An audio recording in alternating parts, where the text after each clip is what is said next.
Regarde notre adoration. Regarde notre amour, Seigneur. Nous voulons t'exalter aujourd'hui. Nous voulons te magnifier. Et nous voulons t'acclamer. T'acclamer. T'acclamer. Encore et encore. Toi ce grand Dieu.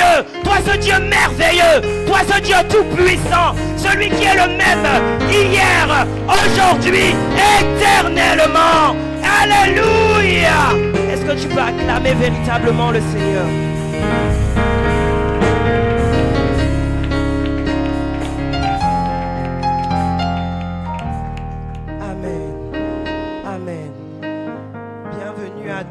Dans la maison de l'Éternel.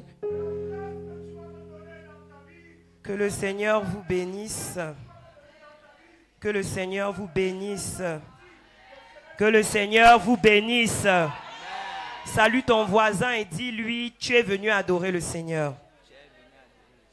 J'espère que tu as un cœur d'adoration ce matin. J'espère que ton cœur est ouvert. Les voisines, s'ils ne se saluent pas, dis-lui, tu es venu adorer le Seigneur. J'espère que tu as un cœur d'adoration ce matin. Voilà.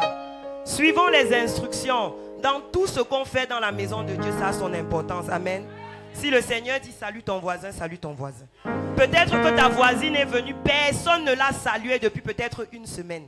Quand toi tu vas la saluer, tu vas sourire, tu vas mettre la joie dans son cœur. Amen. Bon, maintenant tu as salué ton voisin, maintenant déplace-toi, salue quelqu'un d'autre. Tu lui dis, bienvenue mon frère, ma soeur, je suis content de te voir. Qu'est-ce que tu es beau, qu'est-ce que tu es belle. Ah, voilà. Alléluia.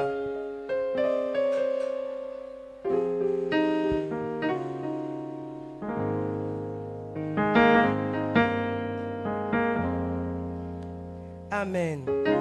Nous allons prendre la lecture de la parole et quand on lit la parole de Dieu ici, au ministère international de la foi triomphante, nous sommes debout sur nos deux pieds pour honorer la parole de Dieu. Je vais donc vous demander de vous lever. Si tu n'es pas handicapé, tu te lèves. Si tu n'es pas malade, tu te lèves. Voilà. Amen. Gloire à Dieu. Merci. Je salue bien sûr tous les leaders, tous les pasteurs qui sont là. Le révérend Ouzarama, le pasteur Immaculé, pasteur Marthe, l'ancien Richard, la chorale. Est-ce qu'on peut acclamer pour la chorale? Amen. Est-ce qu'on peut acclamer encore pour notre frère le ministre David qui a adoré avec nous tout à l'heure? Amen. Gloire à Dieu. Alors nous allons prendre la parole dans Galates 4, pardon, à partir du verset 1. Je lis au nom de Jésus. Or, aussi longtemps que l'héritier est un enfant, je dis qu'il ne diffère en rien d'un esclave, quoiqu'il soit maître de tout. Mais il est sous des tuteurs et des administrateurs, jusqu'au temps marqué par le Père. Nous aussi, de la même manière, lorsque nous étions enfants, nous étions sous l'esclavage des rudiments du monde. Mais lorsque les temps ont été accomplis, Dieu a envoyé son Fils, né d'une femme, né sous la loi, afin qu'il rachetât ceux qui étaient sous la loi, afin que nous reçussions l'adoption. Et parce que vous êtes fils, Dieu a envoyé dans nos cœurs l'esprit de son Fils, lequel crie « Abba, Père ». Ainsi, tu n'es plus esclave. Dis à ton voisin, tu n'es plus esclave. Dis-lui ça bien, il ne connaît pas, il n'est pas au courant. Mais tu es fils. Dis-lui, tu es fille, tu es fils. Ah. Mais tu n'es pas seulement fils. Parce qu'on dit que, et si tu es fils, tu es aussi héritier. Ah, il dit lui un peu, tu es héritier. Tu es héritière. Est-ce que tu savais même que tu étais héritière? Ah, tu es aussi héritier par la grâce de Dieu. Autrefois, ne connaissant pas Dieu, vous serviez des dieux qui ne le sont pas de leur nature. Mais à présent, que vous avez connu Dieu, ou plutôt que vous avez été connu de Dieu, comment retournerez-vous à ces faibles et pauvres rudiments auxquels de nouveau vous voulez vous asservir encore? Amen. Assieds-toi majestueusement sur la tête de tes ennemis, des sorciers de ta famille, de ton village, de tous. Tu les écrases. Amen.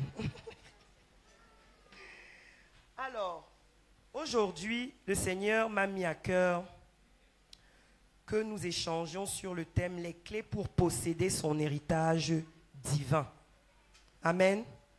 Les clés pour posséder l'héritage divin. Parce que là où tu es assis, là, tu as un héritage divin. Je rends véritablement grâce à Dieu pour le privilège qui m'est donné de partager la parole aujourd'hui avec vous. Je rends également grâce pour mon Père spirituel, le très révérend apôtre Julius Séquier, qui me permet d'être devant vous ce matin. Amen. Je salue tous les nouveaux et les nouvelles. Levez un peu la main comme ça, les personnes. C'est la première fois que tu viens ici. Tu n'étais jamais venu ici avant. C'est ta première fois de venir au CPN. Alléluia, que Dieu vous bénisse. Vous êtes les bienvenus. Alors, aujourd'hui, le Seigneur veut nous rappeler que nous sommes des héritiers et des héritières. Et nous indiquer, nous expliquer comment est-ce qu'on doit faire si on a envie d'entrer en possession et de jouir de cet héritage. Parce que vous savez, le tout, ce n'est pas d'être héritier ou héritière. Tu peux être héritier et héritière, mais tu es un esclave, comme la parole l'a dit. Tu peux être héritier ou héritière, mais tu ne jouis de rien. L'héritage là est quelque part gardé et tu n'as même pas la clé du coffre-fort qui ouvre l'héritage. Et tu es là, tu trimes, tu galères, tu cherches comment t'en sortir, alors qu'il y a un coffre-fort quelque part avec beaucoup de richesses pour toi. Et ce matin, le Seigneur veut que tu puisses entrer en possession de ce coffre-fort rempli de richesses pour toi. Nous sommes des héritiers. Qu'est-ce qu'un héritier? Un héritier, c'est quelqu'un qui doit recevoir ou alors qui a reçu des biens en héritage. En général, on reçoit un héritage quand la personne est déjà morte, n'est-ce pas? Que ton père meurt, ta mère meurt, ton oncle meurt, ton mari meurt, ce ne sera pas ta portion, c'est seulement un exemple. Et tu reçois donc un héritage. Tu es l'héritier.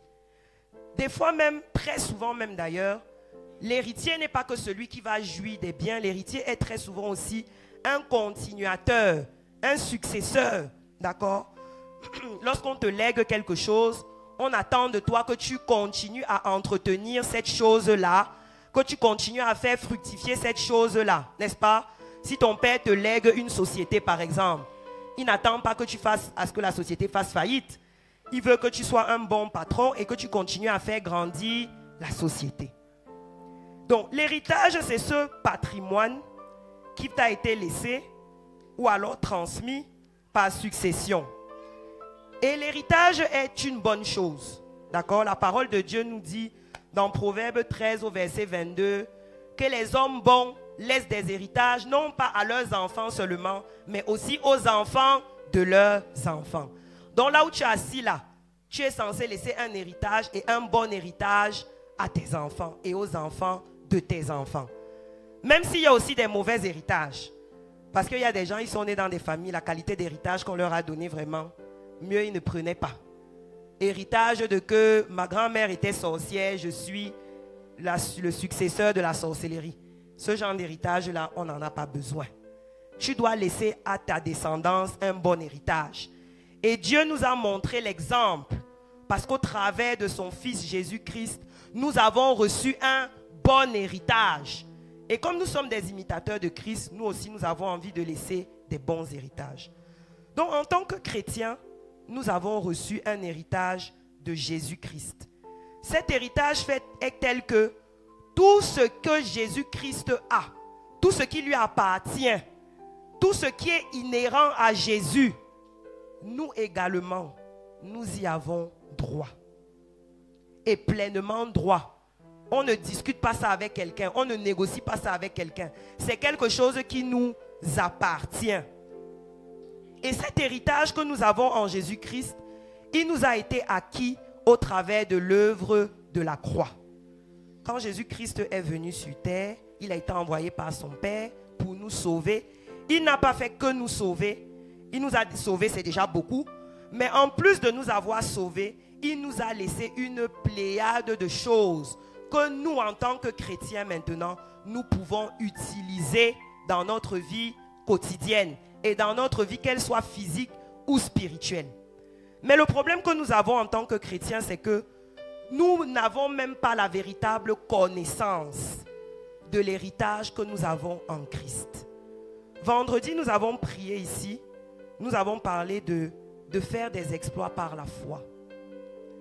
Et le Saint-Esprit nous a dit que si nous avons envie de faire des exploits par la foi, il faut que nos prières, nos actes, nos paroles soient basées sur la parole de foi. C'est la parole de foi qui nous permet de produire des exploits. C'est la même chose avec cet héritage-là. C'est la connaissance de cet héritage-là. Quand tu comprends ce que Jésus-Christ a laissé pour toi, tu sais comment l'utiliser, tu es capable de faire des exploits et de grandes choses. Et le Seigneur est fatigué de notre petite vie, qui ne produit rien d'intéressant. Il est fatigué de notre petite vie. On l'a dit ici vendredi. Notre foi doit produire des œuvres visibles. Et si nous sommes les héritiers de Jésus-Christ et que nous avons reçu un immense héritage tel que je vais vous le montrer tout à l'heure, notre vie ne doit pas rester vide, stérile, informe et sans sens. Mais malheureusement, des fois, notre vie est tout ce que j'ai cité là.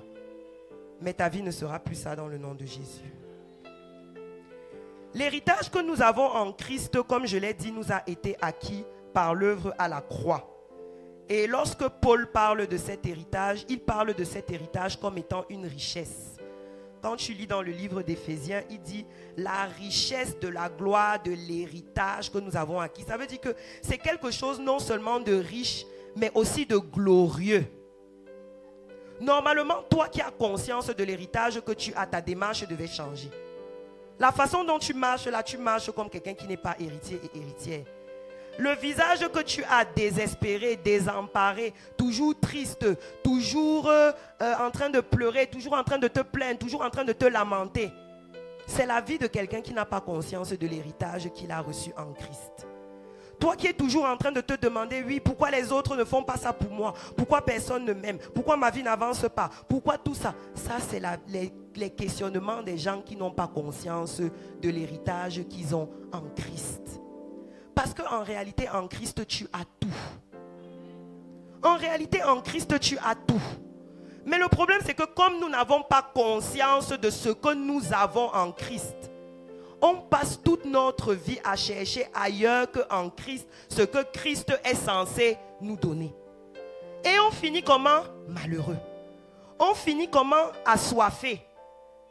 Il avait dit à la femme samaritaine qu'il n'y a que l'eau que moi je vais te donner qui est capable d'étancher ta soif jusqu'à la fin de ta vie. L'autre eau du puits que tu es en train de citer là, ça ne peut pas t'aider. Ça veut dire que l'héritage de tes parents sur lequel tu t'accroches, ton travail sur lequel tu t'accroches, toutes ces choses sur lesquelles tu t'accroches, ne sont rien devant l'héritage que tu as reçu en Christ. Et il faut que tu saches que l'héritage est réservé uniquement aux enfants de Dieu. Je pense que nous sommes tous enfants de Dieu ici. Amen. Amen. Voilà. Aux enfants de Dieu, nés de nouveau, qui ont accepté Christ comme leur Seigneur et leur Sauveur. Si tu n'as pas encore passé la première étape, si tout ce qu'on va dire tout à l'heure là ne te concerne pas, commence d'abord par la première étape. De mettre Christ au centre de ta vie. Christ est celui qui nous a donné accès à cet héritage et personne d'autre. Ça veut dire que tu ne peux pas aller chercher ça ailleurs. C'est seulement dans le Seigneur, dans Jésus-Christ, que tu as la possibilité d'obtenir cet héritage. Cet héritage de l'œuvre à la croix fait de toi quoi? Une nouvelle créature. Lorsque tu arrives en Jésus, il te renouvelle. Bon, pas ton visage. Si tu veux arrêter, si tu veux toujours pas sourire, si tu veux continuer à être quelqu'un de frustré qui ne sourit jamais, qui est tout fâché, c'est ton problème. Mais il renouvelle quand même ton esprit. Mais maman, si Christ a renouvelé ton esprit, sois quand même en joie. Parce qu'il y a les gens, ils sont toujours la bouche attachée. Même quand je vous vois, si vos bouches sont attachées, vous êtes fâchés d'être ici. Souriez même, non? C'est comment? Vous n'avez pas mangé le matin. Il y aura l'agapé tout à l'heure. Souriez alors. Ah. Oui. Nouvelle créature. On a dit que tu es devenu une nouvelle créature. Les choses anciennes sont passées. Toutes choses sont devenues nouvelles. Tout ça. Tu es toujours frustré, triste, dépressif. Tout ça, c'est comment? Nouvelle créature. Tu es devenu saint. Pas à cause de toi. Parce que Jésus-Christ est saint. Tu es devenu saint. Là où tu es assise là et assis là, tu es devenu saint. Donc la prière que tu es censé faire, et à chaque fois que tu veux faire la prière, tu t'arrêtes en disant, oh Seigneur, c'est vrai qu'il y avait 15 ans, j'avais volé une viande dans la marmite de ma grand-mère à Ngoulmekong. Seigneur, ouais, peut-être c'est ça qui fait que ma prière, s'il n'est pas exaucée, maman, pardon, passe à autre chose. La viande là, tu as déjà mangé, ça c'est même déjà aller aux toilettes. Jésus n'a pas le temps de ça. Tu es devenu saint, complètement saint.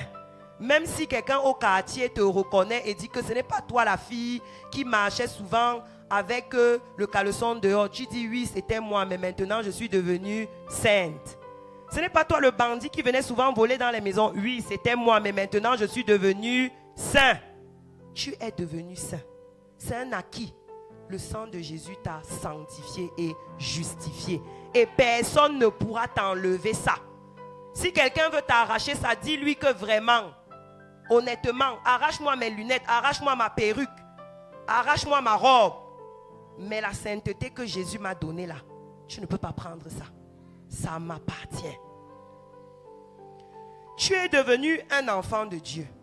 Donc tu n'es plus seulement un enfant du quartier, un enfant de ta mère, un enfant de ton père. Tu es un enfant du royaume de Dieu. Le plus grand des royaumes.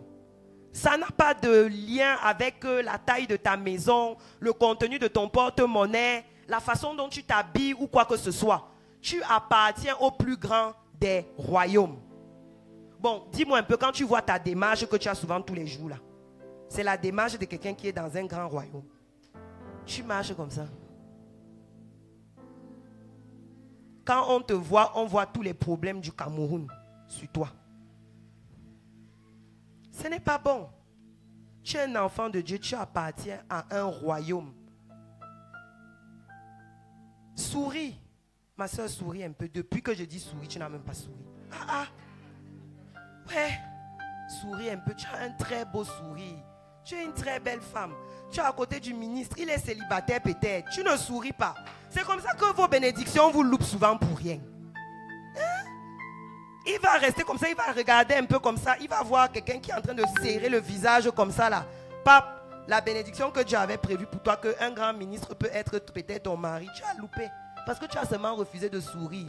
Ce n'est pas la nuit de prière qui va changer ça. C'est le sourire là. À la personne qui est à côté de toi. Tu es enfant de Dieu. Tu appartiens au plus beau des royaumes. Tu souris, tu es belle. Quand tu es beau, quand tu viens dans la présence de Dieu, les gens envient l'endroit où tu es en train de venir. On te regarde, on te respecte, on dit waouh, ça c'est quelqu'un. Parce que tu es enfant de Dieu. Tu es devenu le temple du Saint-Esprit.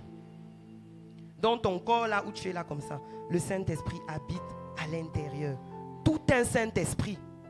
Je ne sais pas si tu te rends compte. Tout un Saint-Esprit qui est capable de faire d'immenses et de grandes choses. Il est dans ton corps là.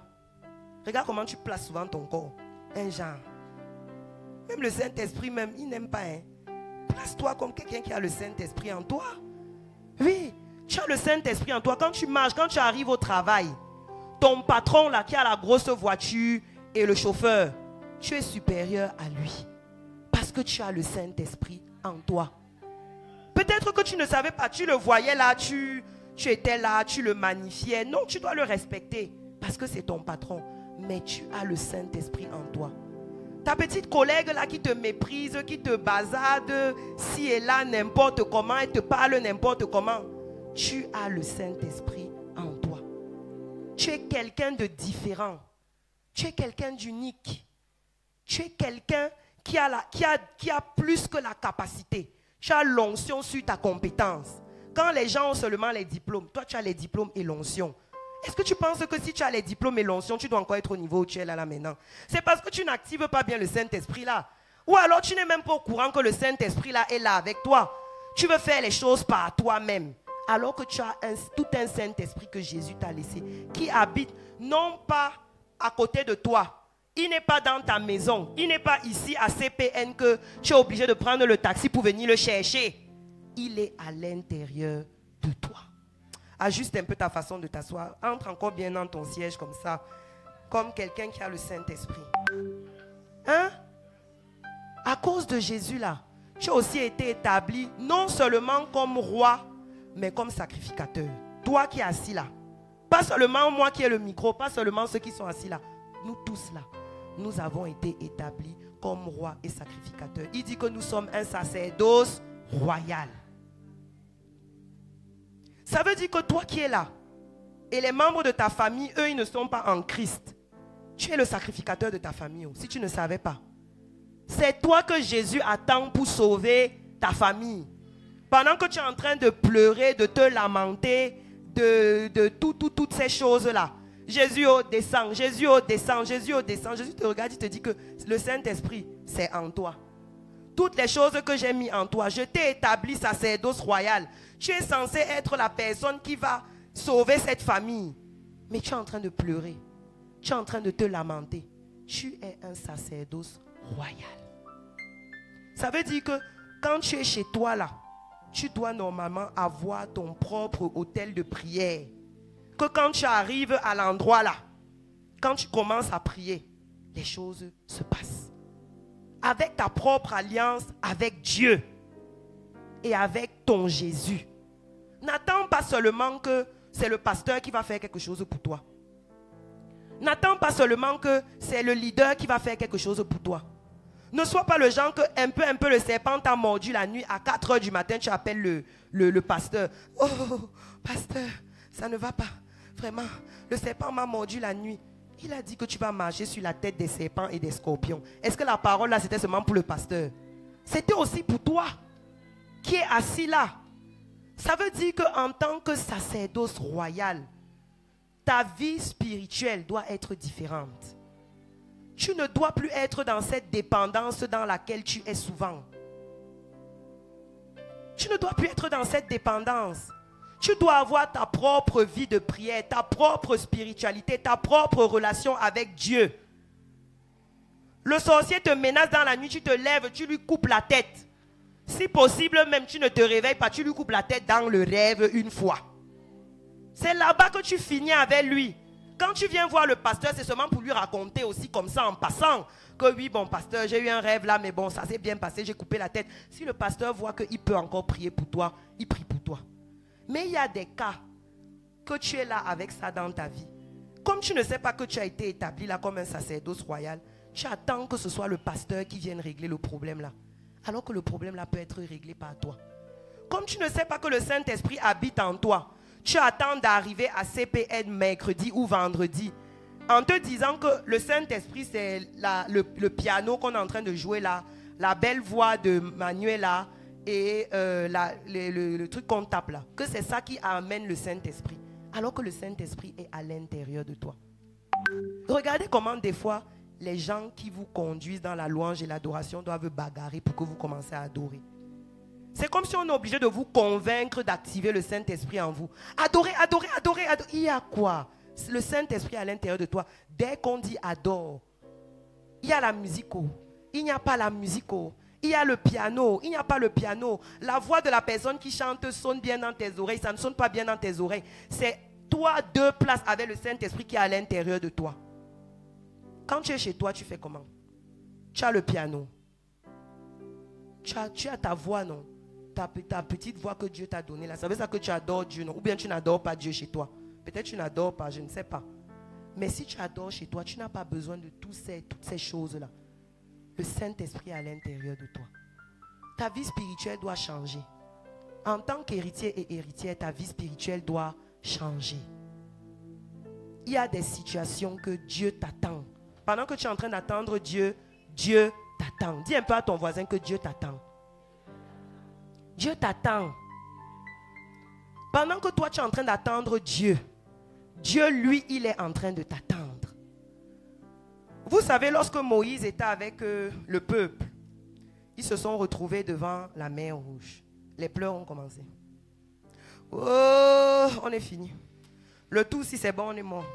Et le type, s'il nous a amené où c'est terminé, Moïse lui-même, il a commencé encore à appeler Dieu. Qu'est-ce que Dieu lui a dit? Dieu lui a dit que tout le gros bâton que j'ai donné entre tes mains, si tu m'appelles encore, soulève-moi ça, tu divises la mer là, vous traversez. Le bâton là qu'il avait là, c'est comme ton héritage que tu as en main. Tu es en train d'appeler Dieu, appeler Dieu, appeler Dieu, appeler Dieu, avec le gros héritage entre les mains, qui est capable de te faire diviser la mer Rouge de ta vie là. Qui est capable de te faire arrêter toutes les manigances de l'ennemi qui sont en train de se faire dans ta vie. Mais tu es assis, tu attends Dieu qui descende du ciel et qui vienne lui-même intervenir pour ton problème et pour ta situation. Ça, c'est le comportement des gens qui ne sont pas conscients de l'héritage qu'ils ont reçu en Christ. Si tu es conscient de l'héritage que tu as reçu en Christ, essaye d'abord, jusqu'à on a vu que ça te dépasse.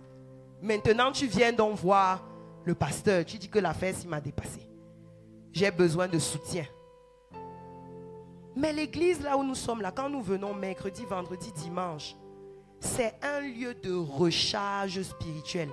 Toute ta spiritualité ne doit pas être basée dans ce que nous faisons ici, dans les 4 murs ici. Si toute ta spiritualité est basée sur ce que nous faisons ici, tu auras des problèmes. Tu auras beaucoup de problèmes. Si toute ta connaissance de la parole de Dieu est basée sur ce que je vais dire là maintenant en 45 minutes-ci, tu auras des problèmes. Le diable va te jeter au sol n'importe comment. L'héritier s'occupe lui-même de son héritage. C'est les enfants qu'on est obligé de prendre soin d'eux, leur donner à manger, leur dire, ok, allons aux toilettes, allons, assieds-toi comme ça, fais ceci, fais cela. Ça, c'est l'enfant. Mais si tu es déjà un héritier, un fils, une fille, tu n'es plus à ce niveau. Et la parole a dit quoi au premier verset? Aussi longtemps que l'héritier est un enfant, je dis qu'il n'est pas, il n'est différent en rien d'un esclave, quoi qu'il soit maître de tout. Ça veut dire que tu es maître de tout. Tout a été donné en Jésus. Tu as tellement de choses qui sont entassées en toi. Mais tu vis comment? Comme un esclave. Qu'est-ce qu'un esclave? L'esclave, c'est celui à qui le maître va dire qu'à cette heure, si tu manges, c'est à l'heure là qu'il mange. L'esclave, le maître va lui dire que voici l'endroit où tu as le droit de jouer avec ta famille. Il joue là avec sa famille. Il ne jouit de rien. Donc imagine un peu. Tu es dans la maison de ton père qui t'a accouché avec ta mère. C'est peut-être le président de la République. Mais tu n'arrives pas. Ça dit que tu es comme quelqu'un qui n'a pas de parents. Tu es là comme ça. Tu veux manger, tu es obligé de quémander. Des fois même on te dit que non, tu ne vas pas manger. C'est ce que le diable te fait. Tu dors affamé. Il te commande, il te dit qu'aujourd'hui tu ne vas pas manger, tu acceptes. Que moi-même j'ai décidé de ne pas manger. Tu dis que c'est la pénitence. J'ai dit ici la dernière fois que la souffrance n'est pas signe de piété. La souffrance n'est pas signe de piété. Enlevons-nous cet état d'esprit, nous les chrétiens. Tu es là, tu es en train de souffrir. Tu essayes de te convaincre. Avec les versets bibliques, même Paul avait une écharde dans le corps. Maman, laisse le verset là tranquille. Tu es héritier et héritière d'un grand royaume. Christ a souffert pour toi. Tu as vu la souffrance que Christ a souffert là? C'était pour que nous aussi là, on puisse un peu aussi jouir. Même si c'est qu'il a dit que nous aussi on allait souffrir. Il nous a dit que notre souffrance n'est pas comme sa souffrance. Sa souffrance à lui c'était pour avoir la victoire. Notre souffrance à nous c'est dans la victoire. Ce n'est pas la même chose. Tu es un héritier, tu es une héritière. Quand tu es venu en Christ, il t'a donné la vie éternelle. Marche comme quelqu'un qui a la vie éternelle. Conduis-toi comme quelqu'un qui a la vie éternelle. Comme quelqu'un qu'après la vie, qu'il y a une autre vie après la vie-ci. Souvent on dit que tu as la vie éternelle, c'est juste une joie, j'ai la vie éternelle.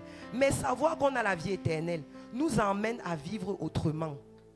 Tu ne peux pas avoir la vie des gens qui pensent que leur vie va s'arrêter ici et qui peuvent faire tout et n'importe quoi, n'importe comment Parce qu'il n'y a que la terre ici, sur laquelle ils se déploient. Bon, ils ne connaissent pas peut-être l'enfer qui chauffe là. Mais toi, tu sais que tu as un Père céleste qui t'a donné un grand héritage de vie éternelle. Et que ici sur terre, tu es un peu comme en stage avant d'avoir ton CDI. Est-ce que tu te comportes n'importe comment quand tu es en stage pré-emploi? Quand tu es en stage pré-emploi, tu ne te comportes pas n'importe comment. Tu sais que, ah non, je dois poser mes pieds d'une certaine façon parce que j'ai le CDI qui m'attend. Et ton objectif, c'est quand même le CDI. Ton objectif, ce n'est pas d'enchaîner les stages pré-emploi toute ta vie. Donc, si la vie sur terre, si c'est ton stage pré-emploi et que la vie éternelle, c'est ton CDI, comporte-toi comme quelqu'un qui est en train d'aller vers son CDI. Pas comme quelqu'un à qui le CDI n'intéresse pas. Ta vie aussi comme ça. Tu vis seulement aussi comme ça. Ce n'est pas comme ça que les choses se passent. On a parlé du Saint-Esprit déjà. Tu dois aussi également savoir que parmi ton héritage que Jésus-Christ t'a laissé, tu as l'héritage de la gloire. La gloire. Quand tu entends la gloire, c'est un beau mot, non? La gloire. Seigneur, je veux voir ta gloire. On aime souvent dire ça. Je veux voir ta gloire. La gloire, là, tu as déjà ça. C'est en toi. On nous dit ça, Colossiens 1, 27. Christ en nous, l'espérance. Christ est là. On a l'espérance que la gloire est là aussi. Tu n'es plus au niveau où tu es en train de penser que peut-être la gloire là t'appartient. C'est ton partage. Tu es quelqu'un de glorieux, de glorieuse. Brille un peu comme quelqu'un de glorieux, de glorieuse. Hein? Marche comme quelqu'un de glorieux, de glorieux. C'est comme s'il y a quelqu'un qui a une démarche bizarre ici, parce que je ne fais que parler de la démarche. Je vais examiner les démarches tout à l'heure quand on va se lever. Avant de prier tout à l'heure, tout le monde va un peu marcher. On va voir qui sont les gens qui marchent bien et les gens qui marchent un genre. On va rectifier ça une fois aujourd'hui. Parce qu'on a dit qu'on est la gloire, la lumière, tout ça. Ne pas nous faire honte là-bas dehors. Oh. Vraiment. Quand on te voit, on doit savoir que tu es sorti d'ici, là où on a parlé de la gloire. Même au moins pour 2 jours. Amen. Oui, fais l'effort là même pour 48 heures. Change la démarche là même pour 48 heures. Après, mercredi, on se retrouve, on injecte encore. Parce que souvent, il y a les gens, c'est 48 heures après, ça commence encore à...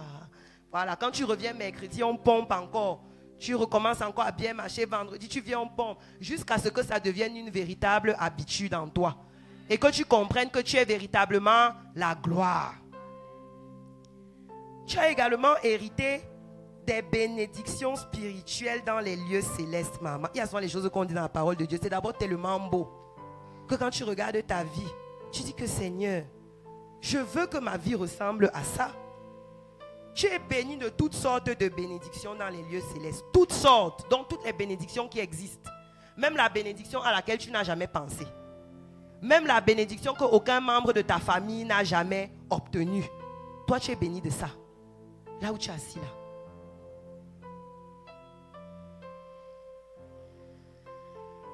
Quand il nous parle comme ça, ce n'est pas pour nous juger. C'est pour qu'on commence à se dire que, mais attends, peut-être que le diable là même, il est en train de jouer un genre avec ma vie. Je veux qu'en toi, tu commences à te dire que véritablement, quand je sors d'ici, je veux ressembler à la parole de Dieu qui a été formée en moi. Je ne veux plus être à côté de ça. Je veux ressembler à ça.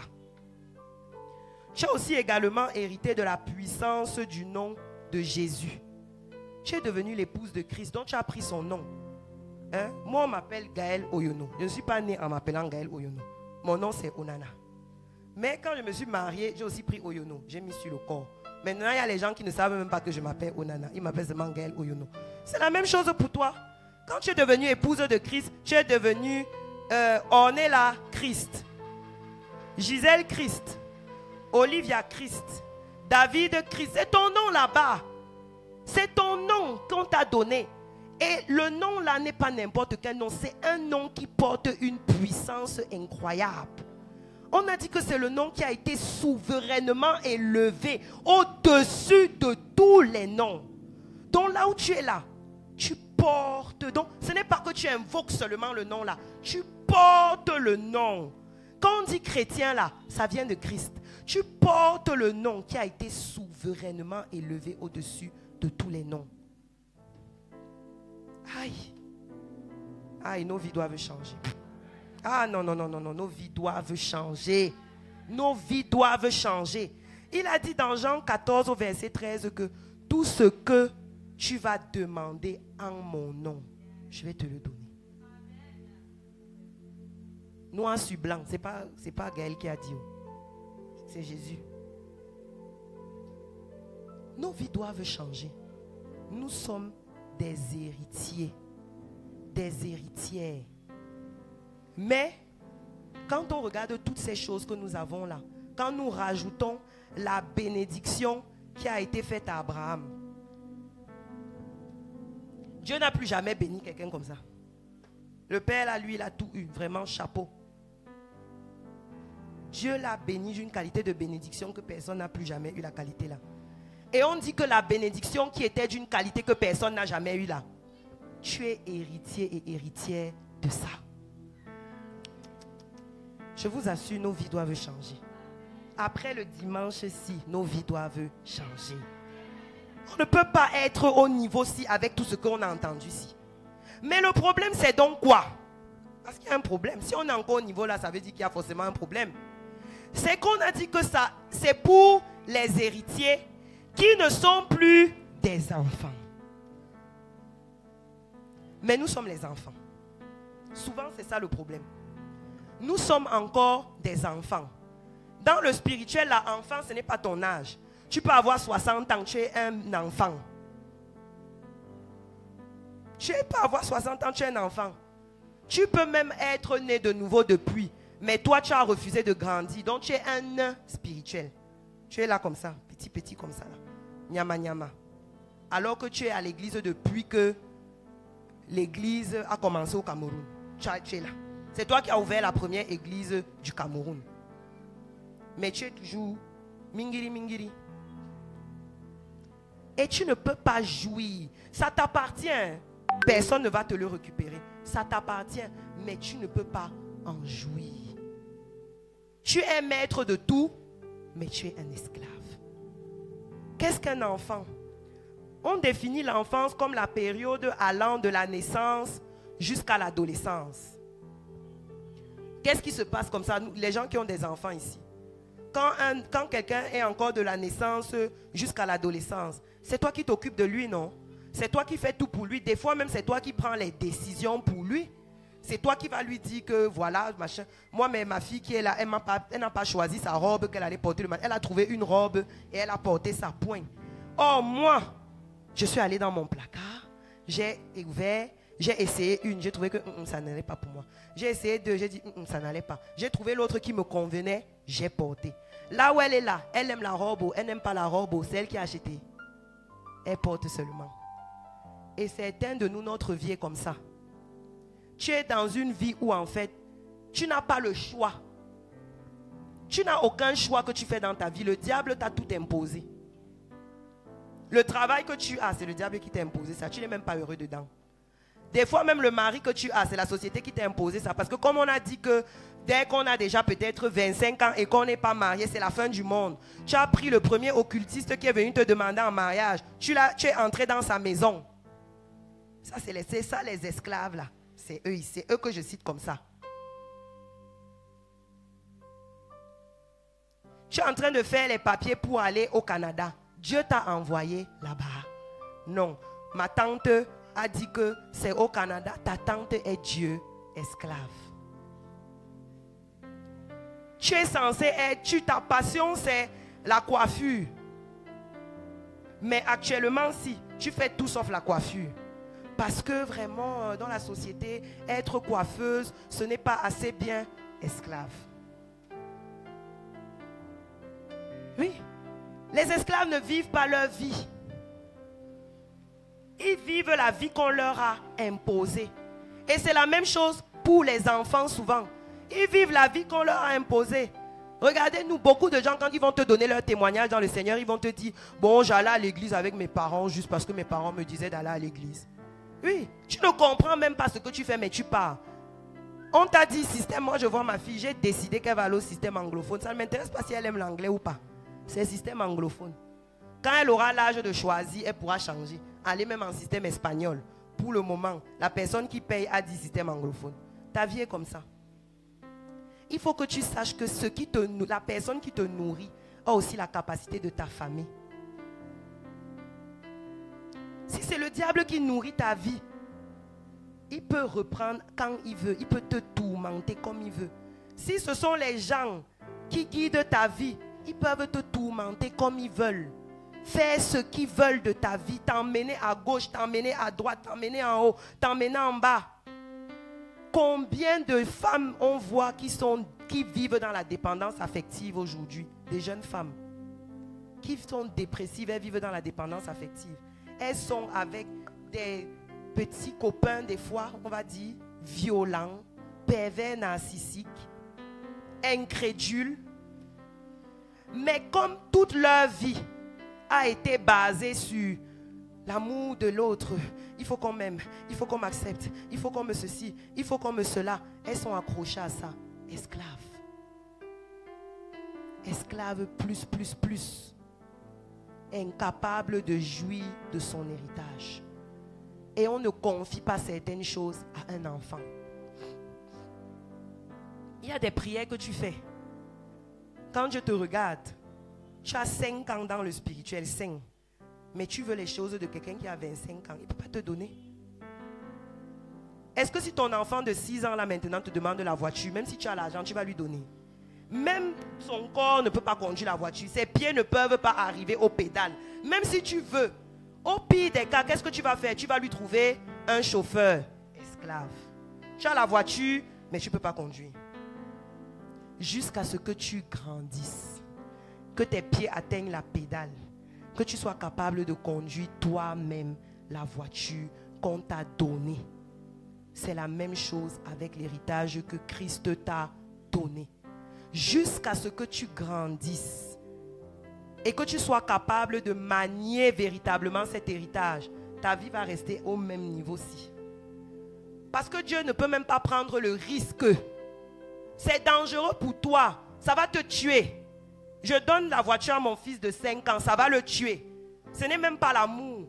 Et il nous a dit que si aussi mauvais que nous sommes capables de faire des bonnes choses pour nos enfants. Leur donner de bonnes choses. Combien de fois lui, notre Père Céleste? Les bonnes choses là, ce n'est pas seulement qu'il va te donner tout ce dont tu as besoin. Tout ce que tu demandes.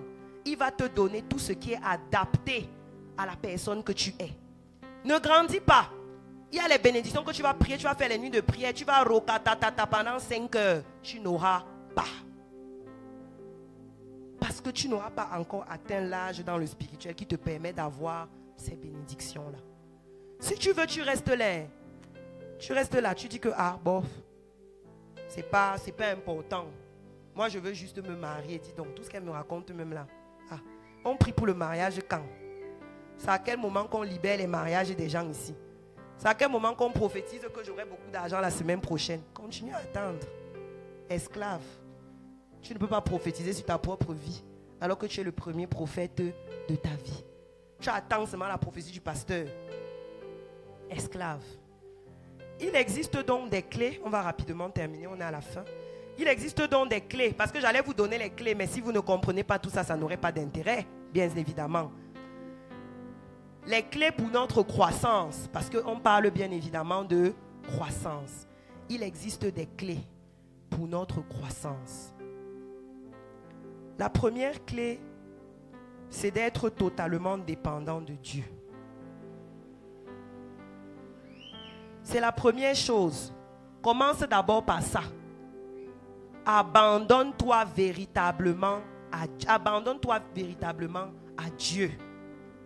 Vrai, lâche prise. Dis-lui que je parle ce que tu chantes souvent. Jésus prend ta place. Quand tu arrives à la maison, tu es assis, tu fais la chaise musicale avec Dieu.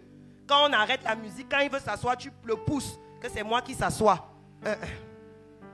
Pas la qualité là. Abandonne-toi totalement à Dieu. Avec la foi. Les fils là, ils ont la foi des... Les fils là ont la foi. Ils sont conscients que, compte tenu de ce qu'ils ont en eux, ça va seulement donner. C'est la première chose. Commence d'abord à t'abandonner à Dieu véritablement. Si tu étais assis sur le trône de ta vie, descends. descends du trône là, tu dis à Dieu que s'il te plaît Seigneur, aujourd'hui là, prends la place sur le trône de ma vie là, prends véritablement cette place. Je ne veux plus bagarrer avec toi. On ne peut pas être assis là à deux. Prends cette place. La deuxième clé, ça va vous paraître peut-être bizarre si je vais vous dire c'est.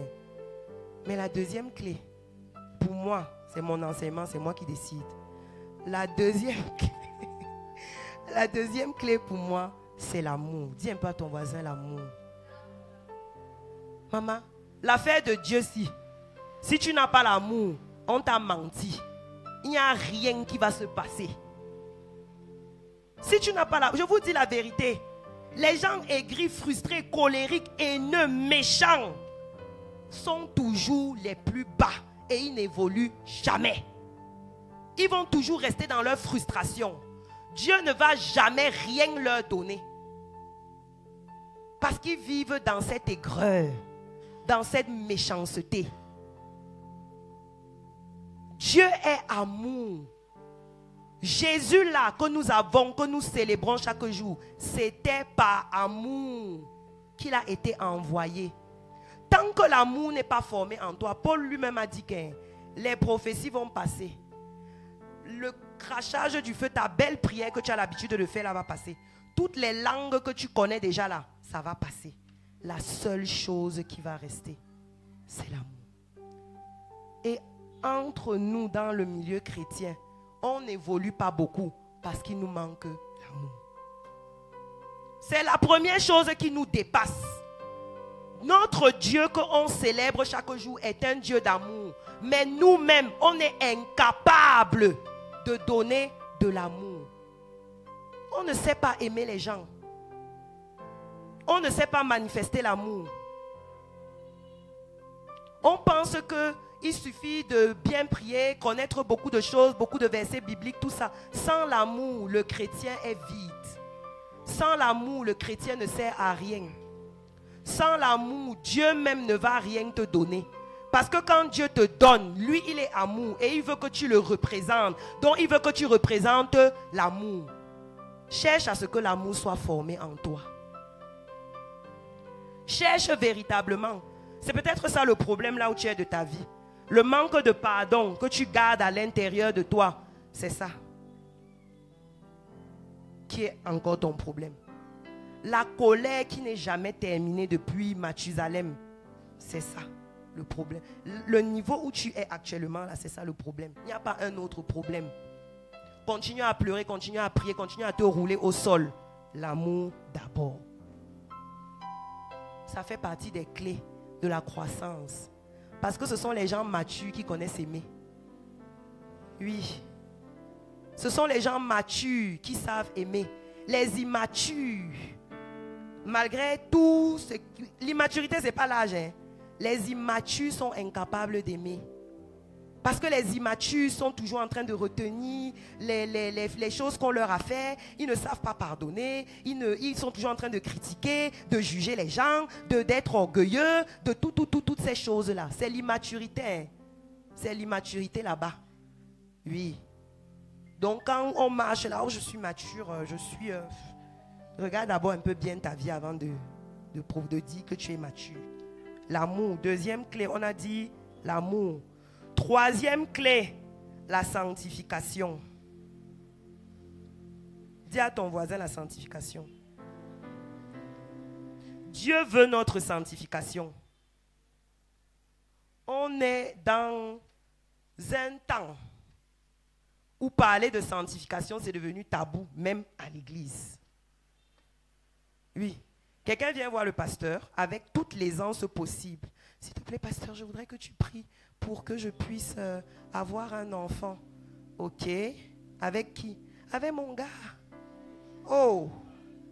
Donc tu as payé le taxi. Tu es venu me voir pour que je prie, pour que tu aies un enfant avec ton gars. Mon ami, tu es esclave, hein? Esclave du péché. Oui. On est dans un temps où on ne veut pas parler de sanctification, ça choque tout le monde. C'est devenu un sujet que personne ne doit aborder. Oh là là, non. Il ne faut pas qu'on aborde ce sujet-là et tout. Oui, n'abordons pas. nos vies vont tout rester comme c'est là. Parce qu'on ne veut pas aborder. Nos vies vont rester comme c'est là. Les jeunes femmes vont grandir avec les liens qu'elles ont multipliés avec des multiples personnes et elles vont passer leur vie dans les nuits de prière. Elles vont prendre les problèmes, elles vont déposer dans leur vie. Et après, elles vont chercher la délivrance. Raccourcissons le chemin. Montrons le bon chemin. Expliquons que voici comment on doit faire. Après, chacun fait comme il veut. Mais disons la vérité de ce qu'il faut faire. La sanctification fait partie de notre maturité spirituelle. Parce que les gens qui n'arrivent pas à se sanctifier, là, c'est les immatures aussi. C'est la chair qui les contrôle, ce n'est pas l'esprit. Et qu'est-ce que la parole de Dieu dit? Qu'on doit marcher selon l'esprit et non selon les désirs de la chair. Ce sont les choses des fils et des filles là-bas. Ceux qui ne sont pas encore dans la catégorie là, ce sont des esclaves. Et leur héritage est gardé. Parce que chaque élément là, ça débloque quelque chose dans ton héritage. Chaque chose là, c'est une clé. On a dit les clés, non? Ça ouvre une porte. Si tu veux, tu ne fais pas. La porte là va rester fermée. Même si on invite, je ne sais pas, Béni In ici, il crache le feu, toi si s'enflamme, tu vas rester au même niveau. Oui. On a dit quoi? On a dit que les fils et les filles ne sont plus dépendants. Les fils et les filles n'attendent pas seulement dimanche pour venir recevoir la prière. Ils vivent une vie qui va leur permettre de jouir de leur héritage. Ensuite, on a dit la dépendance à Dieu, la dépendance au Saint-Esprit, on en a parlé. Les trois autres éléments font partie de ta vie spirituelle externe, si je peux le dire ainsi. La méditation de la parole de Dieu. Parce que je ne sais pas comment est-ce qu'on peut grandir si on ne lit pas la parole de Dieu. La méditation de la parole de Dieu, c'est la parole de Dieu qui doit être ton devant derrière. Tu ne peux rien faire sans elle. Tu dois la lire, la méditer, la lire, la méditer, la lire, la méditer. N'attends pas seulement le jour où tu vas venir à l'église pour entendre quelque chose de Dieu. Il y a des choses que Dieu veut te dire à toi personnellement, de place dans ta chambre, pendant que tu es en train de lire sa parole. Il n'a pas l'opportunité. Aujourd'hui, les gens ont arrêté d'avoir les Bibles papier. Tout le monde a la Bible sur le téléphone. Mais le problème est la Bible sur le téléphone. C'est que pendant que tu es en train de lire la parole, il y a WhatsApp qui sonne aussi. Il y a Facebook. Il y a, comment dire, ta relation toxique dans laquelle tu es là, il t'appelle. Parce qu'il te cherche toujours au moment où tu dois être en train de lire la parole. Tu as tes copines qui sont en train de t'écrire pour te dire que tu es où? Nous sommes déjà à tel endroit. Oui, pardon, si tu n'avais pas la Bible papier, que ce soit ton engagement de cette semaine-ci, achète une petite Bible, il y a les Bibles même de 2000. Pour que lorsque tu te concentres au moment de lire la parole de Dieu, tu sois vraiment dans la parole de Dieu. Que ce n'est pas qu'une minute tu as lu un verset, pape tu es là sur WhatsApp, pape tu es là sur Instagram, pape tu es là sur Facebook, pape tu es là sur TikTok. Et tu as pris le téléphone pour un objectif et tu n'as pas atteint l'objectif. Tu es parti sur autre chose.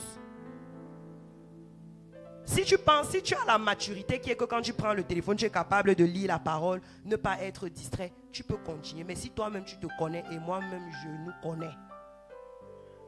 On est d'accord? Voilà. Donc, comment on se connaît? Achetons la Bible papier. Ta Bible papier qui a la poussière que tu as mis dans une étagère, quelque part là. Achète ça. Et en plus d'acheter ça, viens souvent à l'église avec. Comme ça, tu n'auras aucune excuse pour sortir ton téléphone. Parce que dès que tu as sorti le téléphone pour lire la parole, après tu ne remets plus. Et tu as retrouvé un message au WhatsApp que quelqu'un... Tu ne remets plus. Viens souvent à l'église avec, tu feuillettes, tu regardes, tu feuillettes. Ça te permet même de savoir que tel livre vient après tel livre. Comme ça, tu n'es pas le genre qu'on dit que Jean, on a fini de lire la Bible, tu es encore en train de chercher Jean. Oui, Jean. Parce qu'on voit que tu n'as jamais ouvert, tu n'ouvres jamais la Bible là. Lis et méditer la parole de Dieu. La communion fraternelle, c'est important quand on veut grandir. Le faire aiguise le faire. Tu ne peux pas grandir seul. D'accord? Tu as besoin de communier avec les autres. Peut-être tu as eu des groupes de prière, tu as des cellules de prière, tu as des temps de méditation à la maison avec tes enfants, tu viens à l'église autant que possible. Tu dois avoir tes espaces de communion fraternelle, de manière à ce que tu puisses recevoir aussi des autres. Parce que des autres on grandit, des autres on apprend des choses. Amen. Et le dernier point dont je vais parler, c'est le service à Dieu. Là où nous sommes assis ici, chacun de nous là, Dieu a besoin de nous. On a dit que la création attend avec un ardent désir. Les fils et les filles de Dieu là, c'est nous. Tu es un instrument que Dieu doit utiliser pour l'avancement de son royaume. Et je vous assure, servir Dieu fait grandir spirituellement. Servir Dieu aide même à se sanctifier. Si tu es quelqu'un qui a du mal avec la... Commence un peu à servir Dieu, ça va te challenger. Parce que tu seras invisible. Et ça va même la honte là va faire que tu vas commencer à te sanctifier seul. Servir Dieu aide beaucoup. Les gens qui ne servent pas Dieu ne savent pas comment ils perdent dans leur vie spirituelle. Même pour ta vie spirituelle à toi-même. Servir Dieu va te challenger. Si tu es un choriste, tu vas avoir envie de connaître des nouveaux chants. Ça va t'emmener à grandir dans l'adoration, dans la louange. Si tu es amené à conduire les gens, à encadrer les gens, ça va te challenger. Tu seras obligé de lire la parole. Les gens vont te poser des questions. Des fois, tu vas dire que l'autre, si on fait comment pour répondre à la qualité de questions-ci. Il y a une de mes filles qui m'a posé la dernière fois que Tata Gaëlle, elle m'a demandé quoi? Est-ce que c'est un péché d'être mère porteuse? Je lui ai dit, maman, pardon. Vraiment. S'il te plaît, concentrons-nous d'abord sur le thème de la semaine. Non, c'est pour vous dire, mais je suis en train de chercher. Peut-être ce n'est pas un sujet forcément qui m'intéressait. Mais je vais commencer à aller chercher. J'ai acheté des livres sur le suicide. Comment gérer les gens qui veulent se suicider en tant que chrétien. Pourquoi? Parce que je suis des jeunes femmes qui des fois sont dépressives, des fois sont ceci. Servir Dieu va t'aider à grandir spirituellement. Ça va beaucoup t'aider. Ne reste pas oisif dans le royaume de Dieu d'une manière générale. Pas forcément que dans la maison de Dieu. Mais dans l'œuvre de Dieu toute entière. Même dans ton lieu de service, tu peux servir Dieu. Même dans ton lieu de service, tu peux servir Dieu. Dans ta famille, on a dit que nous sommes un sacerdoce royal. Dans ta famille, tu peux servir Dieu. Ne reste pas comme ça. Ne sois pas juste un chrétien pour toi. Tu viens le dimanche, tu vis ta petite vie. Tu es vraiment dans ton coin, dans ta bulle. Non. Dieu a besoin de ses fils et de ses filles. Et les fils et les filles, là, c'est qui? C'est nous qui sommes ici. Il y a des personnes assises ici qui ont beaucoup de choses qu'elles peuvent faire pour faire avancer l'œuvre de Dieu. Même si c'est hors de la maison de l'Éternel. Même si c'est au travers de conférences que tu vas organiser. Même si c'est au travers dans ton lieu de service que tu vas avoir, dans une entreprise que tu vas mettre en place, que tu vas décider que ici c'est une entreprise chrétienne. Et je vais renverser les valeurs, les mauvaises valeurs de la société. Je vais établir les valeurs de Dieu à l'intérieur de mon entreprise. Et je vais faire la différence. C'est aussi ça le service à Dieu. Et ça va t'aider à grandir. Et c'est le lot des fils, pas des enfants. C'est le lot des fils. Et là où tu es là, tu es un fils, tu es une fille, peut-être en devenir, peut-être que d'autres sont encore derrière, ils sont en train d'arriver. Mais je déclare que nous allons tous arriver. Nous allons tous arriver. Nous allons tous jouir véritablement de cet héritage. Nous allons tous véritablement profiter de cet héritage et manifester ce que Dieu a mis à l'intérieur de nous. Je veux que tu te mettes sur tes deux pieds et que tu commences à parler à Dieu qui t'a donné cette parole. Je ne vais pas te dire ce que tu vas dire à Dieu parce que tu as reçu cette parole de manière personnelle. Dieu t'a dit quelque chose à toi personnellement. Il y a peut-être un domaine dans lequel tu as encore besoin de grandir. Il y a un domaine dans lequel tu as besoin de croissance. Tu as un domaine dans lequel tu as besoin, ton héritage n'a pas encore été débloqué. Tu as le sentiment de ne pas encore manifester véritablement cette identité de fils et de fille de Dieu. Commence seulement à parler à ton Dieu. Tu dis, Seigneur, parce que tu m'as parlé aujourd'hui, véritablement, fais quelque chose. Fais quelque chose, dispose-toi. Dis-lui juste que tu es disposé. La parole de Dieu dit que c'est lui qui met en nous le vouloir et le faire. Ça veut dire que sois juste disposé. Et Dieu va mettre quelque chose en toi. Parce qu'il y a des personnes ici que Dieu a envie d'utiliser à une autre dimension. Mais là où tu es là maintenant, ça te bloque encore. Ça te bloque encore. Il y a certaines de ces clés que tu n'as pas encore débloquées. Mais le Seigneur veut que tu les débloques. Si c'est la sanctification, parle à ton Dieu. Si c'est ta vie de méditation de la parole, parle à ton Dieu. Si c'est le service à Dieu, parle-lui. Si c'est ton abandon à Dieu, parle-lui. Quel que soit le domaine dans lequel tu as besoin que Dieu vienne mettre en toi quelque chose qui va t'emmener à une autre dimension, te propulser à une autre dimension aujourd'hui, parle-lui avec tes propres mots.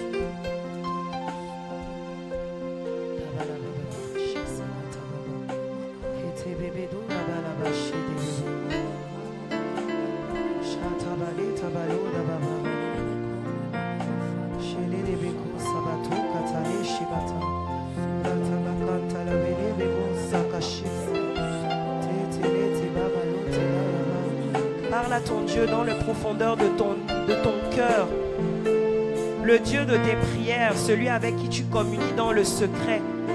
C'est vraiment le Dieu à l'intérieur de toi, celui qui te connaît bien avant que tu ne sois formé dans le ventre de ta mère, qui te connaît, qui a des grands plans pour toi. C'est à ce Dieu-là que tu dois parler aujourd'hui. Il a véritablement envie de te visiter.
Recevoir quelque chose. Je veux surtout que tu te laisses surprendre par Dieu. Parce qu'en fait, Dieu, il avait prévu quelque chose pour toi avant que tu ne sois même ici. Il avait déjà prévu quelque chose pour toi et cet enseignement était juste pour que ton esprit soit disposé, que ton esprit soit ouvert. Mais maintenant, c'est le moment pour le Seigneur de déposer dans la vie de chacun quelque chose qu'il avait prévu avant que tu ne viennes ici. Je veux que tu ouvres véritablement ton cœur, que tu ouvres tes mains et que tu commences à recevoir quelque chose que Dieu lui-même te donne. Quelque chose qui vient se loger à l'intérieur de ton cœur. Quelque chose qui vient guérir ton cœur. Quelque chose qui vient répondre à une question que tu avais avant d'arriver ici. quelque chose qui te permet de voir la vie différemment. Parce que peut-être tu avais des écailles qui étaient déjà sur tes yeux. Tu étais désemparé, tu étais désespéré. Tu ne savais pas quoi penser. Mais Dieu, en fait, il a envie de t'ouvrir les yeux. Jésus dit, je suis le chemin, je suis la vérité et je suis la vie. Et il est en train de montrer un chemin à quelqu'un. Pour toi qui étais perdu, pour toi qui ne savais pas là où aller, pour toi qui ne savais pas quoi penser, pour toi qui avait l'impression que ta vie n'avait plus de sens, le Seigneur est en train de mettre un chemin devant toi. Il est en train de mettre un chemin devant toi. Il est en train d'ouvrir un chemin devant toi. Peut-être que tu étais au milieu de nulle part. Tu étais au milieu de nulle part et tu n'arrivais plus à voir, tu n'arrivais plus à penser. Mais là maintenant, le Seigneur est en train d'ouvrir un chemin. Il dit qu'il est la vérité. Lui, il dit qu'il est la vérité. Et il y a quelqu'un qui a été esclave des mensonges de l'ennemi. L'ennemi t'avait dit que tu es quelqu'un d'incapable. L'ennemi t'avait dit que tu ne vas jamais réussir. L'ennemi t'avait dit que tu ne vas jamais y arriver. L'ennemi t'avait dit que tu es condamné dans la pauvreté. L'ennemi t'avait dit que tu n'auras jamais la possibilité d'aller à une autre dimension. Mais aujourd'hui, Jésus-Christ qui est la vérité, il vient déposer la vérité dans ta vie. Il vient déposer la vérité dans ton cœur. Et toute forme de manipulation, de mensonge de l'ennemi et du diable qui est à l'intérieur de ta vie commence à se dissiper. Ça commence à partir. Le Seigneur est en train de déposer en toi une autre conviction. Tu reçois la conviction de son amour. Tu reçois la conviction véritable que Dieu t'aime. Tu reçois la conviction véritable que Dieu t'a créé pour un but. Tu reçois la conviction véritable que tu n'es pas quelqu'un d'inutile. Oui, parce qu'on t'a toujours dit que tu étais quelqu'un d'inutile. On t'a dit que tu étais quelqu'un dont la vie ne comptait pas. On t'a dit que tu étais quelqu'un qui ne pouvait rien faire de bon. Et cela se voit même dans ta vie au quotidien. Toutes les opportunités que tu essayes d'avoir, elles tombent toujours à l'eau. Les relations que tu essayes d'avoir, elles tombent toujours à l'eau.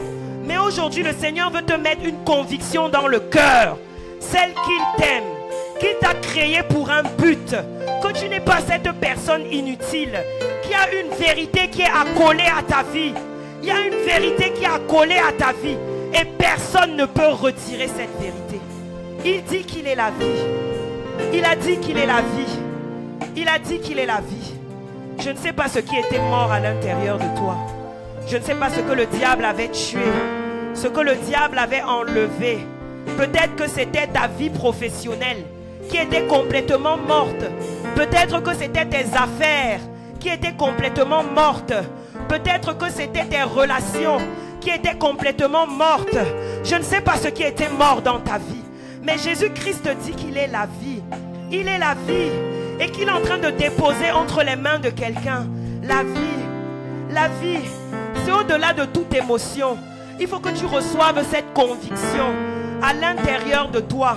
Et que cette conviction transforme ta façon de penser, ta façon de te voir, ta façon de voir les choses, ta façon d'appréhender les choses. Ah, merci Saint-Esprit.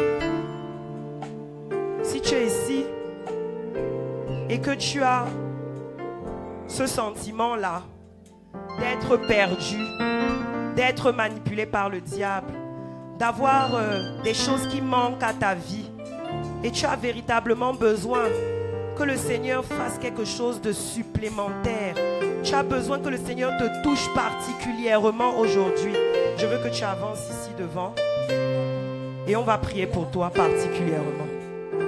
N'aie pas peur d'avancer. Avance simplement si tu as envie que le Seigneur fasse quelque chose sans te poser de questions. Je ne suis plus esclave de la peur. Je suis enfant de Dieu. Je ne suis plus esclave de la peur. Je suis enfant de Dieu. Je ne suis plus esclave de la peur. Oui, moi je suis enfant.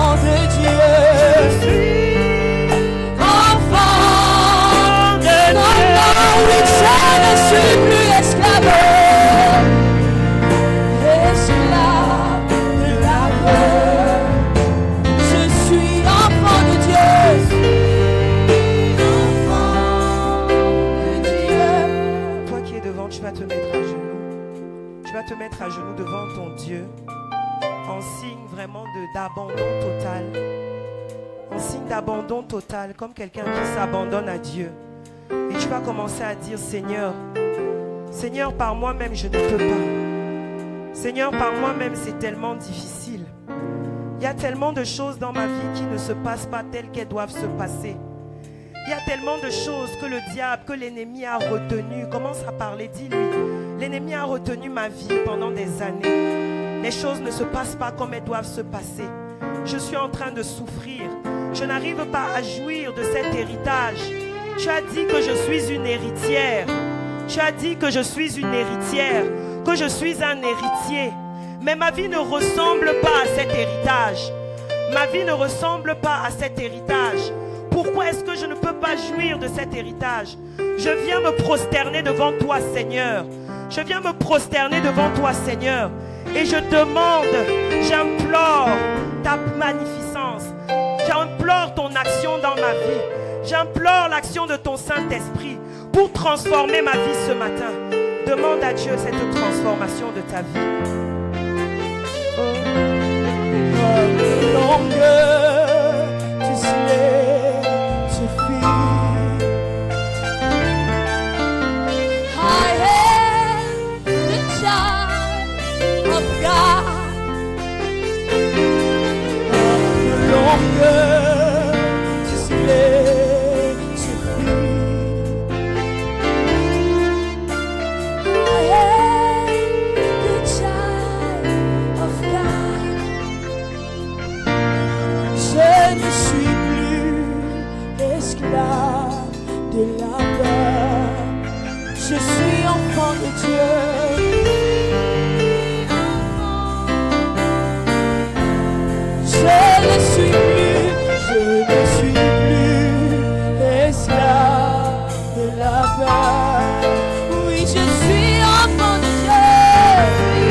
Je suis enfant de Dieu.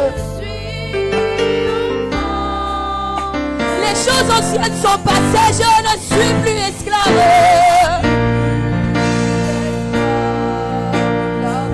Maintenant toutes choses sont devenues nouvelles, je suis enfant de Dieu. Oui, je ne suis plus esclave. Esclave, je ne suis plus esclave.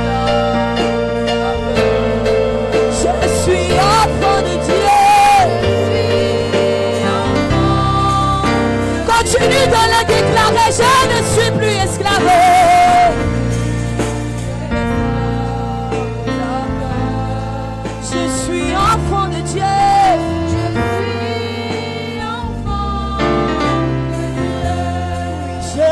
suis plus esclave de la peur. Je suis enfant de Dieu.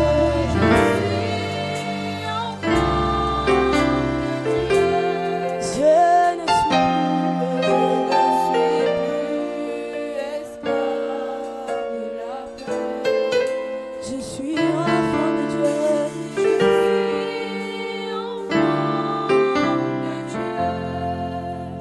J'élève mes mains vers les cieux. Je te donne mon cœur. Je dirai à mon âme, tu es Dieu. Même si la mer se déchaîne, tu parlais, tu es mon repos, tu es au contrôle. J'élève mes mains vers les cieux, je te donne mon cœur, je dirai à mon âme, tu es Dieu. Même si la mer se déchaîne, tu parlais, tu l'es pas. Tu es mon repos, tu es bon. J'élève mes mains vers les cieux, j'élève mes mains vers les cieux. À ma paix, je te donne mon cœur. Tu es Dieu. Même si la mer se déchaîne, toi tu parlais, tu n'es pas. Tu es mon repos. Tu es. J'élève mes mains vers les cieux. J'élève ma vie vers les cieux. Je te donne mon cœur, Seigneur.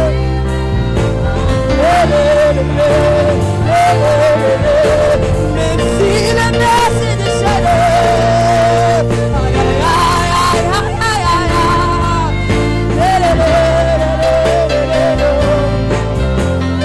tu es mon repos, tu es mon repos, tu es mon repos,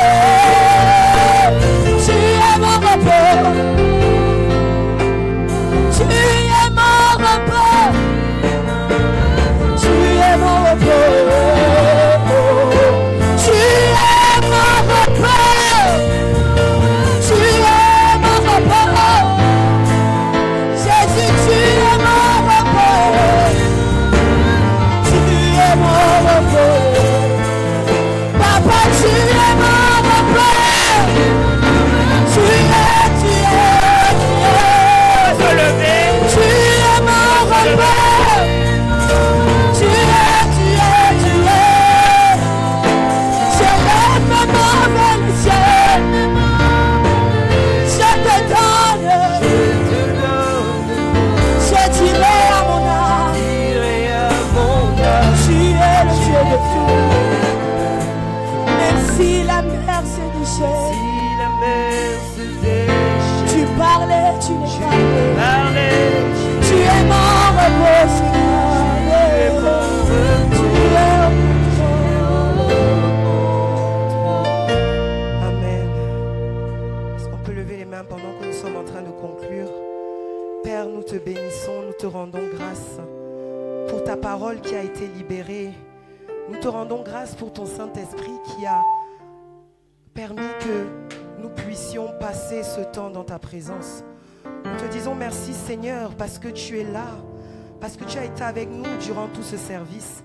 Et nous savons Seigneur que ce n'était pas juste des émotions, mais c'était la marque d'une véritable transformation qui va commencer à s'opérer dans notre vie. Merci Seigneur parce que la parole que tu as déposée ne va pas retourner à toi sans avoir produit du fruit. Merci parce que chacune des personnes ici va commencer à vivre comme un héritier, comme une héritière, et va commencer à jouir de cet héritage. Je déclare dans le nom puissant de Jésus-Christ, parce que tu t'es déplacé ici ce matin Parce que tu es venu adorer ici ce matin, ta vie ne sera plus jamais la même. Je déclare que ce que le Seigneur a déposé dans ta vie aujourd'hui est permanent, que personne ne pourra te le voler, que cela va produire du fruit qui sera visible, que la gloire de Dieu qui va se manifester dans ta vie sera un magnifique témoignage pour ton entourage et pour les membres de ta famille. Je déclare que tous les endroits où tu avais encore du mal à exceller dans le Seigneur, tu n'arrivais pas à grandir, tu luttais encore avec ta chair, parce que tu es venu ici, le Saint-Esprit dépose en toi la capacité d'aller à une autre dimension avec le Seigneur. Je prie afin que chaque personne ici reçoive la révélation des dons que le Seigneur a mis à l'intérieur de lui, et qu'au travers de ces dons, chaque personne commence à participer à l'avancement du royaume de Dieu. Je prie afin que tu te manifestes véritablement dans la vie des personnes ici présentes. Oui, Père éternel, que tu te manifestes véritablement dans la vie de toutes les personnes ici présentes. Que tout ce que le Seigneur avait mis en toi, que ça commence à bouillonner à l'intérieur de toi, à bouillonner à l'intérieur de toi, à bouillonner à l'intérieur de toi, et que tu fasses des exploits, que tu fasses véritablement des exploits. Merci, Père éternel. Merci pour ta grâce. Merci pour ta magnificence. Acclamons le Seigneur Jésus.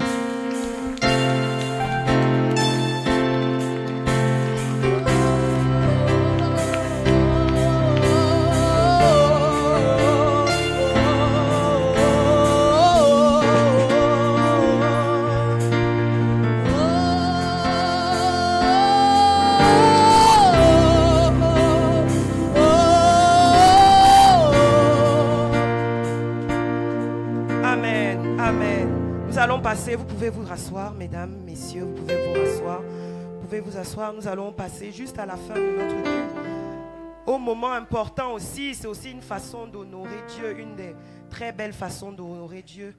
Nous allons prendre nos offrandes. Tu ne peux pas venir dans la maison du Seigneur les mains vides. Assurément, tu as apporté quelque chose pour honorer le Seigneur, pour rendre grâce à Dieu.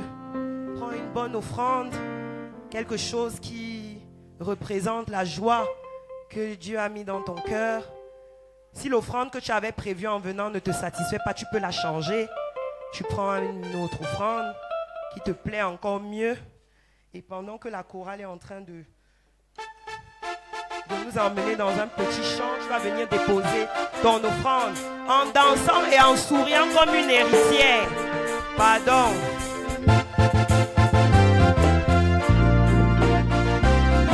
Assis sur ton trône, sois loué, Yahweh. Yahweh, sois loué.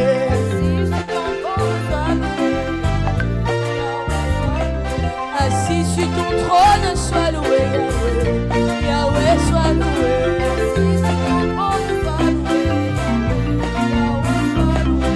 Assis sur ton trône, sois loué, Yahweh. Oh, Yahweh, sois loué.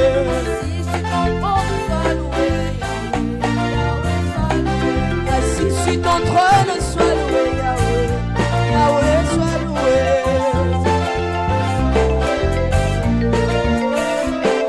Hosanna, alléluia. Alléluia.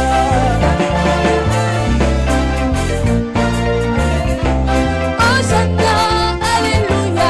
Hosanna, alléluia.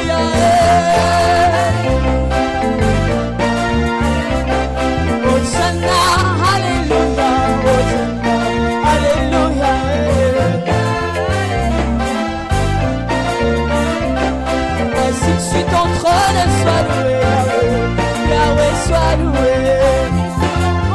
Amen.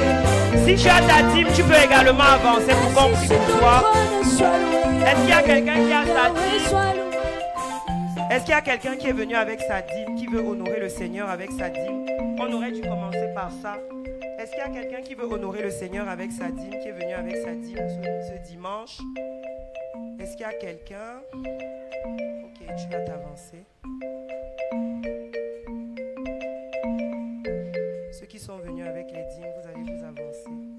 Amen. Je vais inviter notre révérend à prier pour les dîmes. Alléluia. Apportez dans la maison du trésor toutes les dîmes. Alléluia. Nous bénissons le Seigneur pour ceux-là qui ont accepté d'apporter dans la maison du trésor toutes les dîmes. Élevez vos dîmes. Seigneur notre Dieu et notre Père, nous voulons te bénir et te rendre grâce. Merci Père pour ceux-là qui ont accepté ta parole et qui veulent Père te mettre à l'épreuve. Parce que la Bible dit, mettez-moi de la sorte à l'épreuve. Papa, je prie Père que tu les bénisses.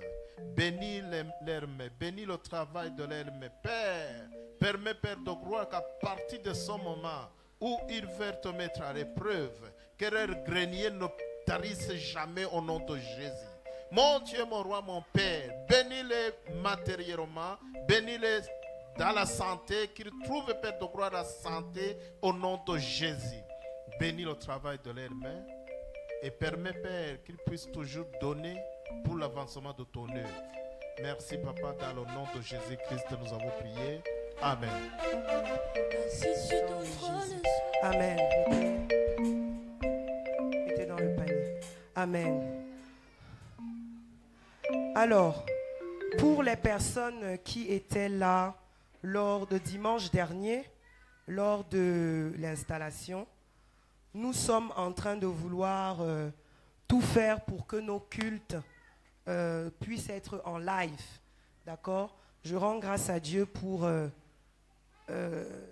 mes collègues qui aujourd'hui encore nous ont mis à disposition du matériel pour que nous puissions avoir ce culte en live. Et nous sommes en train de commencer à prendre des choses un peu, enfin à essayer d'acheter des petites choses au fur et à mesure. Et donc nous avons besoin de vous. Donc à partir de ce culte-ci ce dimanche, nous allons commencer à prendre une petite offrande spéciale par rapport à notre matériel audiovisuel. On a beaucoup de choses à acheter, mais on sait que tout ce que le Seigneur vous mettra à cœur va nous aider à faire des achats. Tu peux... tiens, tu vas tenir le... S'il te plaît.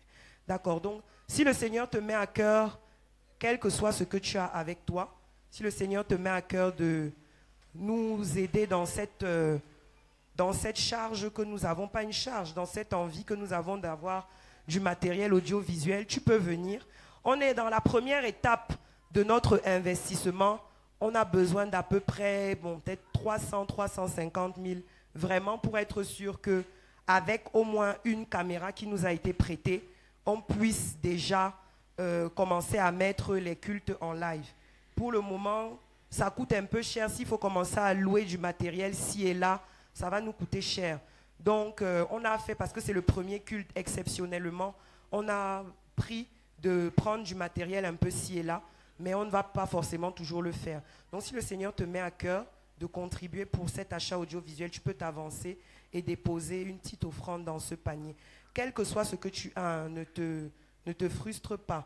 Ça fait partie de la façon aussi que tu peux accompagner l'avancement de l'œuvre de Dieu. C'est vous que j'attends. Mettez la musique. Quand il y a la musique là, ça donne envie. Assis sur ton trône, sois loué, Yahweh. Yahweh, sois loué. Assis sur ton trône, sois loué, Yahweh. Yahweh, sois loué.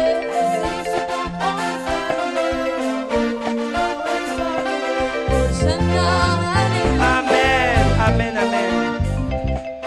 Ah, voilà. Stéphane même est fatigué qu'on aille louer les appareils. Si c'est toi qui mets, ça veut dire que bientôt on va acheter ça. Que Dieu te bénisse. Amen. Amen. Ok, c'est bon. Hein? Ah, il y avait d'autres personnes qui voulaient savoir, qui voulaient encore... Non, ne ferme pas le sac, maman. Quand c'est déjà sorti, c'est sorti. On ne ferme plus le sac. Quand c'est sorti, c'est sorti. Mets la musique.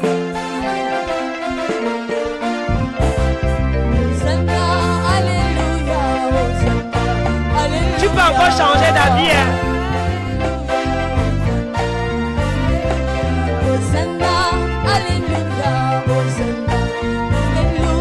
Amen, amen, amen, amen. Gloire à Jésus, amen. Amen, amen, amen. Alors, on va prier pour les différentes offrandes qui ont été faites. Père éternel, nous te rendons grâce. Merci pour ces offrandes qui ont été apportées dans ta maison. Nous prions afin que toutes les personnes qui ont donné de ce qu'elles avaient, afin de pouvoir participer à l'avancement de ton œuvre, afin de pouvoir être un maillon de la chaîne dans le temple de l'Éternel, que tu les bénisses, que tu les surprennes financièrement avant la fin de cette année, que tu déposes dans leur vie une bénédiction et une grâce abondante, que tu multiplies ce qu'ils ont déposé ici au centuple et que prochainement, quand ils auront à cœur encore de donner, qu'ils puissent donner même encore davantage. Que ton nom soit glorifié et magnifié. C'est dans le nom de Jésus que nous avons prié. Amen, amen, amen. Le sang de Jésus. Nous sommes à la fin. Ici, pour ceux qui ne savent pas, nous sommes le nom de baptême de l'Église, c'est le centre de prière pour la nation. Donc, à la fin de chacun de nos cultes, nous prenons le temps pour prier pour le Cameroun. En plus, nous sommes juste à côté d'Etoudi. Donc, nous prenons le temps de prier pour le Cameroun. Je veux donc que tu te mettes sur tes deux pieds, que tu étendes tes mains et que tu déclares des bonnes paroles. Que tu déclares des bonnes paroles. Ce Cameroun-ci a également un héritage que tu dois pouvoir, dont tu dois pouvoir profiter. Il y a un héritage dans ce pays dont tu dois pouvoir profiter. Et peut-être que là où tu es là, tu n'es pas en train de jouir de cet héritage. C'est d'autres personnes qui jouissent de cet héritage. Toi, en tant qu'enfant de Dieu, si le Seigneur t'établit sur une terre, ce n'est pas pour que tu sois en balade.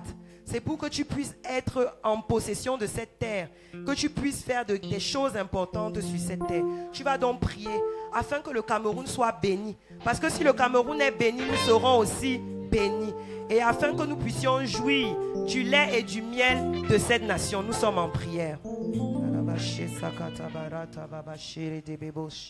Takanta la badabas kopanta la bashile lebekasa lebetoba shikatabarata bataya bashilaba sakanta lebebo sakataba reketebe shikataba la kanta bashile bekosa reketebe sakanta la bashikataya retebebo. Ce pays est béni, Seigneur. Nous déclarons la bénédiction sur le Cameroun, la bénédiction sur tous les enfants de Dieu qui sont dans le Cameroun. Nous déclarons que nous allons jouir et nous allons profiter, manger, goûter du lait et du miel de cette nation. Nous n'allons plus vivre des blocages, des difficultés. Cette nation est bénie, cette nation est prospère, cette nation avance. Cette nation est une nation qui va briller au travers de ce continent. Nous prions pour les dirigeants de cette nation. Nous prions pour toutes les personnes qui travaillent à la bonne marche de ce pays. Nous déclarons que le Cameroun est béni, que le Cameroun est béni et encore béni. Dans le nom de Jésus, nous avons prié. Amen, amen, amen. Le sang de Jésus.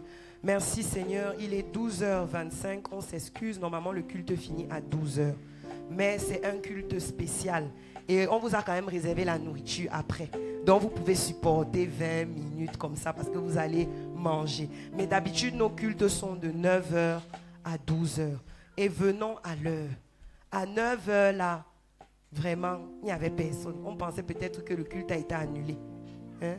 Venons à l'heure quand on vient. Comme ça, ça va nous aider aussi. On commence, hein, qu'il y ait les gens ou qu'il n'y ait pas les gens, on commence. Mais toi, tu loupes quelque chose. La louange est importante. L'adoration est importante. Tous les moments du culte, même les témoignages. Quelqu'un peut faire un témoignage et c'est ça qui change ta vie pendant tout le culte, plus même que la prédication. Amen.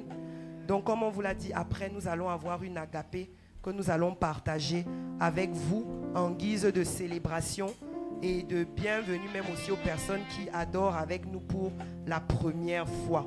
Vous êtes bénis dans le nom du Père, du Fils et du Saint-Esprit. Oui, j'ai été appelé à le faire.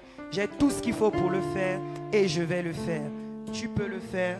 Tu as été appelé à le faire. Tu as tout ce qu'il faut pour le faire et tu vas le faire. Tape la main de ton voisin, reçois la foi triomphante.